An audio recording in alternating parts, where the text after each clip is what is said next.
정부의 6.17 부동산 대책 발표 이후 당진 지역 미분양 아파트들의 거래량이 늘고 있습니다. 총선 효과에 대한 우려와 부동산 시장 활성화에 대한 기대가 교차하고 있습니다.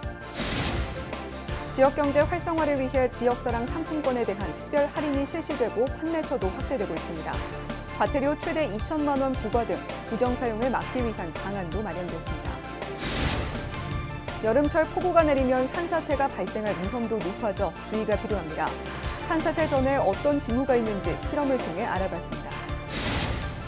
충남도가 올해 주택용과 산업용 도시가스 요금을 평균 12.6% 내렸습니다. 정부 도매 요금이 하락하면서 소비자 부담도 줄어들었습니다. 헬로티비 뉴스 충남 지금 시작합니다.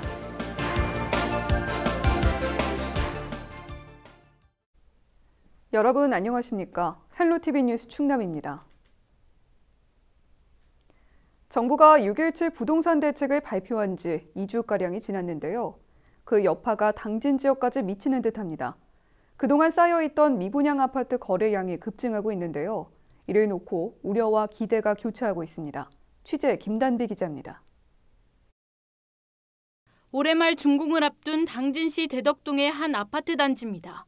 5월까지만 해도 미분양으로 남아있던 191가구가 지난달 21일 완판됐습니다. 한 달도 채 되지 않아 전체 370가구 가운데 절반 이상이 팔린 겁니다. 인근 다른 아파트도 상황은 마찬가지. 쌓여있던 미분양 물량 200여 가구가 빠르게 소진됐습니다. 부동산 관계자들은 정부 6.17 부동산 대책의 여파가 당진까지 이어졌다는 분석입니다. 도시권이라든지 대전권이라든지 이렇게 수원 인근에까지 다 이제 규제를 하니까 아무래도 이제 투자할 데가 없으니까 도시적인 투자할 데가 없으니까 이제 이러지 않았나. 투자자들이 몇 명이 왔었나 봐. 거기는 이제 그 조정구역도 아니고 호주 허가구역도 안 묶여 있고. 당진 부동산 시장이 들썩이면서 지역에서는 우려가 제기되고 있습니다. 인근 대전이 조정 대상과 투기 과열지구로 새로 지정되면서 당진 등 비규제 지역으로 투기 역쏠림 현상이 일어날 수 있기 때문입니다. 실제로 청주가 조정 대상 지역에 포함된 이후 지리적으로 맞닿아 있는 천안은 일부 단지 매매가가 8천만 원이나 뛰는 등 아파트값이 계속 오르고 있습니다. 가격을 올려놓고 하는데 실수요자들은 그 오른 가격에 들어가야 되니까 서민들한테는 안 좋은 거죠. 그러면 일반 서민이나 이제 집을 살려는 사람들이나 이러다 전세가 구하기 힘들고. 하지만 일부에서는 당진은 인구 정체기이기 때문에 분양가 상승 영향은 크지 않을 것이란 추측이 나오고 있는 상황. 반대로 미분양 관리 지역으로 지정된 지역 부동산 시장에 이번 조치가 오히려 활력이 될 거란 기대도 교차하고 있습니다. 헬로티비 뉴스 김담입니다. 충남도 내 300명 이상 사업장의 근로시간 단축제도 도입률이 전국 하위 수준으로 나타났습니다. 고용노동부가 발표한 300인 이상 민간사업장 근로시간 단축제도 자료를 보면 충남 지역 도입률은 22.8%로 광주에 이어 전국에서 두 번째로 낮았습니다. 충청권에서는 세종이 53%로 가장 높았고 충북 36%, 대전 25%를 기록했습니다. 올해부터 시행된 근로시간 단축 제도는 사유가 있는 경우 최대 5년까지 근로시간 단축을 신청할 수 있는 제도입니다. 사업주는 사업 운영에 지장을 주는 등 특별한 이유가 없는 한 이를 허용하도록 돼 있습니다. 1일부터 시행된 도시계획시설 효력 일몰제가 충남 대상시설 가운데 65%에 적용되는 것으로 조사됐습니다. 도시계획시설 효력에 미치는 충남도 지정시설은 3천여 개소로 용도별로는 공원이 43%로 가장 많았고 도로와 녹지, 유원지 순으로 집계됐습니다. 충남도는 나머지 35% 시설에 대해서는 부지를 매입하는 등의 방식으로 존치시키기로 했습니다. 도시계획시설 효력 일몰제는 도시계획에 반영됐지만 20년 이상 사업이 시행되지 않은 개인 소유 시설의 효력을 자동으로 소멸시키는 제도입니다. 충남도는 일몰제 시행으로 사유재산이 규제에서 풀리면 난개발이 일어날 것으로 보고 관리 방안을 마련할 방침입니다. 요즘 지역사랑 상품권 사용하는 분들 많을 텐데요. 지역경제 활성화 대책으로 특별 할인을 실시하고 판매처도 늘리고 있습니다. 하지만 불법 환전 등 부정사용 사례가 여전해 이를 막기 위한 다양한 방안이 추진되고 있습니다. 한범호 기자입니다. 홍성 명동 상가입니다. 거의 모든 가게에 지역사랑 상품권을 사용할 수 있다는 안내문이 붙어 있습니다. 홍성군은 올해 초 처음으로 지역사랑 상품권을 발행했는데 현재 가맹점은 2,100여 곳에 달합니다. 올해 발행 규모는 135억 원, 이 중 63억 원이 판매됐습니다. 실제 지역경제 활성화 효과도 조금씩 나타나고 있습니다. 우리 매장 같은 경우에는 홍성 사랑 상품권은 매출의 한 5%에서 10% 정도가 지금 들어오고 있습니다. 홍성 사랑 상품권이 올해부터 이제 발행이 되었고 우리 명동상가에 큰 힘이 되고 있습니다. 호응이 이어지자 홍성군은 이달부터 10% 특별 할인에 들어갔고 판매처도 확대했습니다. 기존에는 농협 한 곳이었는데 이제 우체국 등 다른 금융기관에서도 상품권을 팝니다. 하지만 부작용도 있습니다. 부정 사용이 끊이지 않는 겁니다. 인터넷 검색을 해봤더니 상품권을 사고 판다는 글이 가득합니다. 이 중 한 곳에 전화를 걸어 상품권 10만 원어치를 현금으로 바꿀 수 있냐고 물었습니다. 근데 얼마를 받을 수 있는 거죠? 물론 저 전에 20%씩 할인해서 샀었는데 8만 원이죠. 현금이 필요한 사람으로부터 상품권을 싼 값에 사들여 부당이득을 챙기는 겁니다. 불법 환전을 막기 위해 정부는 과태료 부과가 포함된 시행령을 마련했습니다. 이 일부터 법을 위반하면 최대 2천만 원을 내야 합니다. 홍성군 등 일부 지자체는 판매와 환전, 정산 등 모든 과정을 직접 들여다보고 있습니다. 기존에는 금융기관을 거쳐야 했는데 조폐공사가 제공하는 통합관리 시스템으로 실시간 모니터링을 할 수 있게 된 겁니다. 환전이라든가 판매, 누가 샀다든가 일괄적으로 다 확인할 수 있기 때문에 저희가 이제 통합관리 시스템을 구축한 거예요. 홍성군은 종이상품권의 불법 환전이 조만간 줄어들 것으로 기대하고 있습니다. 개인 거래가 쉽지 않은 모바일과 충전식 카드 상품권이 10월 발행될 예정이기 때문입니다. 헬로티비 뉴스 한보호입니다. 갑자기 산비탈이 무너져 내리는 산사태는 끔찍한 인명피해로 이어지기도 하는 무서운 사고죠. 해마다 이맘때면 집중호우 때문에 발생하는 산사태, 그 징후를 포착할 수는 없을까요? 국립재난안전연구원이 힌트를 얻기 위해 실험을 해봤는데요. 차선영 기자가 취재했습니다.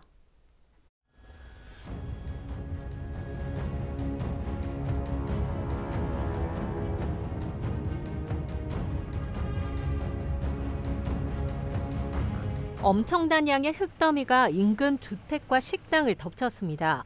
지난해 10월 4명의 목숨을 앗아간 부산 사구 구평동 한 야산에서 발생한 산사태입니다.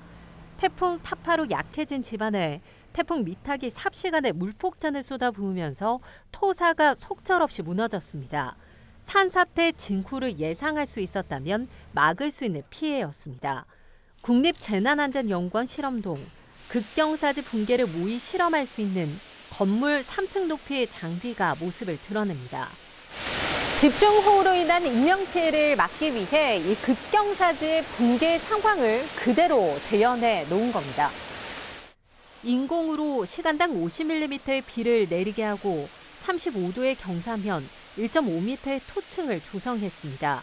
지난해 전국을 강타했던 태풍 미탁의 토사 붕괴 현장 특성을 반영한 겁니다. 토사 곳곳에는 붕괴 과정의 정보를 확인할 수 있는 계측기를 심었습니다. 시간대별로 붕괴 과정에서 측정된 각종 데이터는 실험 관제실에서 실시간으로 모니터링됩니다. 물폭탄 수준의 세찬 비가 스며들자 아랫부분부터 토사가 붕괴되기 시작합니다. 완전히 무너지기까지 걸린 시간은 11시간. 신속하게 대피를 시키는 데 있어가지고 그 계측기에서 관측된 센서에 의해 가지고 어떻게 보면 좀 더 정확하게 그 붕괴 현상을 미리 감지를 해가지고 주민들이 안전하게 대피를 하는데 기여할 수 있을 것으로. 지난 2017년 실험 이후 세 번째 이뤄진 급경사지 붕괴 실증 실험. 국립재난안전연구원은 올해 한 차례 더 모의 실험을 할 예정입니다. 산사태 징후를 포착해 사전에 경고등을 켠다면 그만큼 인명피해를 줄일 수 있을 거란 기대입니다. 헬로티비 뉴스 차선영입니다.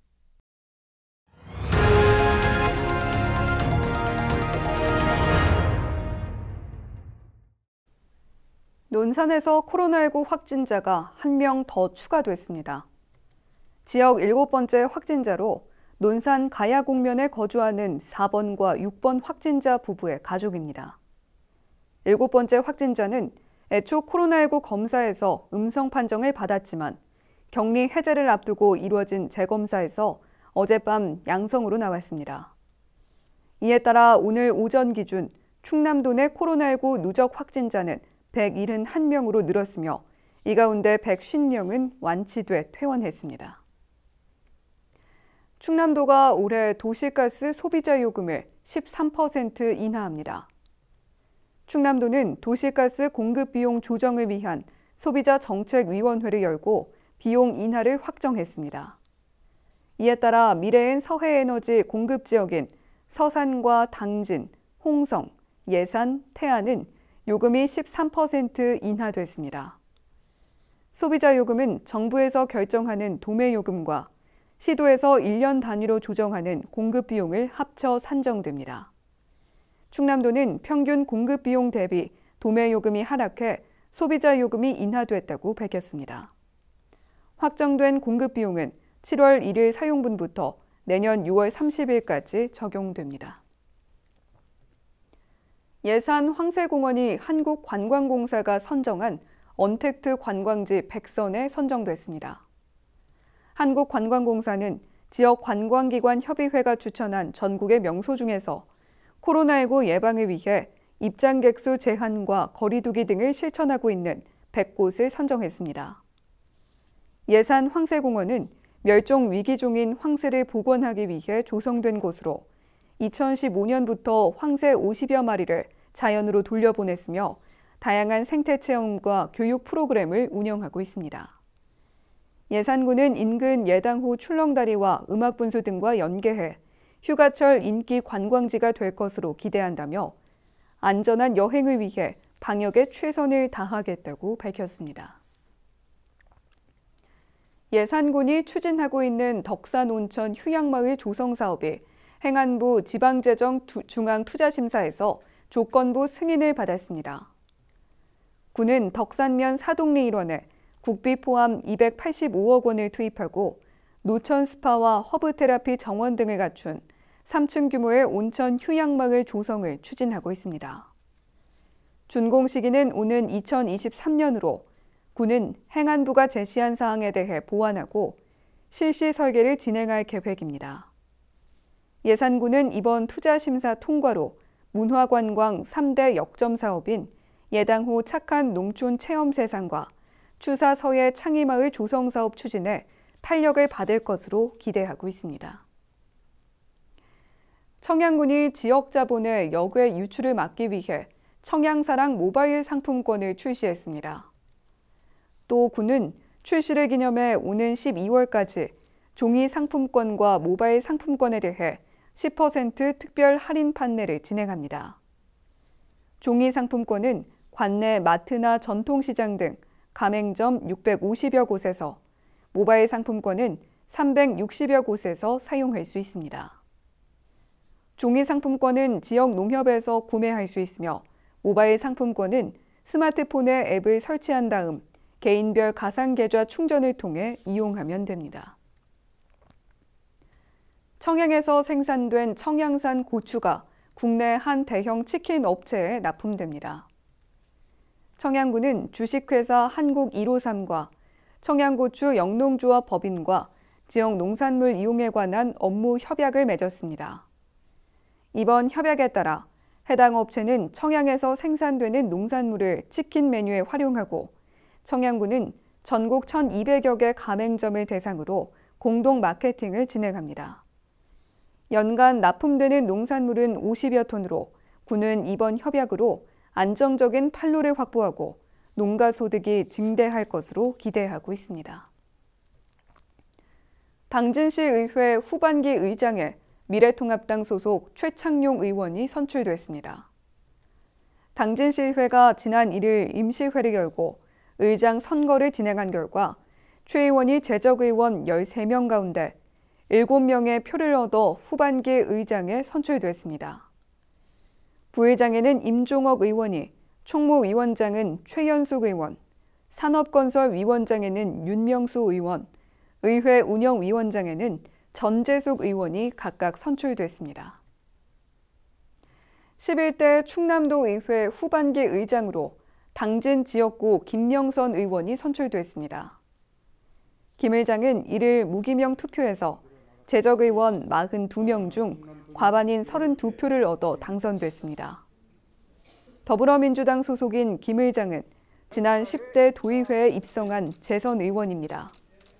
당선 소감으로는 220만 도민을 대신해 도정이 올바르게 나아갈 수 있도록 견제와 균형에 최선을 다하겠다고 밝혔습니다. 후반기 1 부의장에는 서천 지역구 전익현 의원, 2 부의장에는 부여 지역구 조기련 의원이 각각 선임됐습니다. 충남도 의회가 임시회 2차 본회의를 열고 6개 상임위원회를 구성하고 각 상임위원장을 선출했습니다. 42명의 의원이 전원 참석한 가운데 진행된 투표 결과 상임위원장단은 모두 더불어민주당 소속 초선 의원들이 선정됐습니다. 기획경제위원장에는 안장헌 의원이, 행정문화위원장에는 정병기 의원, 복지환경위원장에는 오인환 의원이 각각 선임됐습니다. 이 밖에 의회 운영위원장과 예산결산특별위원장 등은 3일 열리는 3차 본회의에서 결정됩니다.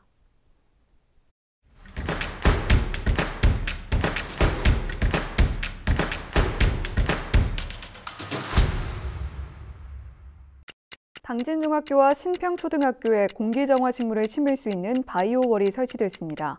바이오월은 공기질을 측정해 식물이 정화하기 전과 후의 변화를 비교할 수 있는 시설인데요. 당진시는 앞으로 식물을 활용한 그린스쿨 사업을 통해 쾌적한 교육 공간을 조성할 방침입니다. 침구업체인 에이스텍스타일이 면마스크와 향균 마스크 등 10,000장을 충남도에 기부했습니다. 도는 충남사회복지공동모금회를 통해 취약계층에게 전달할 계획입니다. 한국자유총연맹 대전시 지부도 충남도에 2천만 원 상당의 돼지 등뼈를 기부했는데요. 식재료가 필요한 도내 사회복지시설 등에 전달될 예정입니다. 예산 소방서가 임성중학교를 찾아 이동형 119 안전체험 차량을 운영했습니다. 학생들은 차량에 설치된 장비를 활용해 지진과 화재 등 재난 상황을 체험하고 대피 요령과 안전수칙을 배웠는데요. 이번 체험 교육은 다음 달 21일까지 운영되며 희망하는 학교와 단체는 소방서에 문의하면 됩니다. 태안군 농업기술센터가 우리 농산물을 이용한 발효주 교육을 실시합니다. 이번 교육은 지역 농산물 소비를 촉진하고 약주와 탁주 등 전통 발효주 전문가를 양성하기 위해 마련됐는데요. 다음 달 5일까지 농산물 가공 교육장에서 농업인 20명을 대상으로 이론과 실습 교육이 진행됩니다. 지금까지 25초 뉴스였습니다. 날씨와 생활입니다. 금요일 충남 지역은 가끔 구름 많겠는데요. 오전에는 초미세먼지 농도가 나쁨 단계를 보이다가 이후 보통 수준을 나타내겠습니다. 금요일 아침 최저 기온은 19도, 낮 최고 기온은 29도를 보이겠습니다. 자세한 우리 지역 날씨입니다. 아침 최저 기온은 당진, 서산, 태안과 청양이 19도, 홍성과 예산은 20도로 예보됐습니다. 한낮 기온은 당진과 태안, 청양이 28도, 서산, 홍성, 예산은 29도까지 오르겠습니다. 다음으로 생활지수입니다. 금요일 충남 지역은 가끔 구름이 지나겠는데요. 빨래는 잘 마르겠고요. 내 외부 구석구석 꼼꼼하게 세차하셔도 괜찮겠습니다. 자외선도 강한데요. 선크림이나 모자 등으로 자외선 노출에 대비하셔야겠습니다. 이어서 주간 날씨 살펴봅니다. 주말인 토요일에는 맑겠고 일요일부터는 구름 많다가 차차 흐려지겠는데요. 흐린 날씨는 다음 주까지 이어질 것으로 보입니다. 다만 제주도 남쪽 해상에 위치한 정체전선이 북상하면 비가 내릴 수 있으니까요. 기상예보 계속 참고해 주시기 바랍니다. 이어서 우리 지역 바다 날씨 살펴봅니다. 금요일 서해 중부 해상은 오전에 구름 많다가 오후부터는 맑겠고 서해 남부 해상은 종일 구름의 양이 많겠습니다. 바다의 물결은 서해 중부와 서해 남부 0.5m로 잔잔하게 일겠습니다. 지금까지 기상정보였습니다. 헬로티비 뉴스 충남 오늘 저희가 준비한 소식은 여기까지입니다. 저희는 언제나 지역 주민 여러분 곁에 있겠습니다. 함께해 주신 여러분 고맙습니다.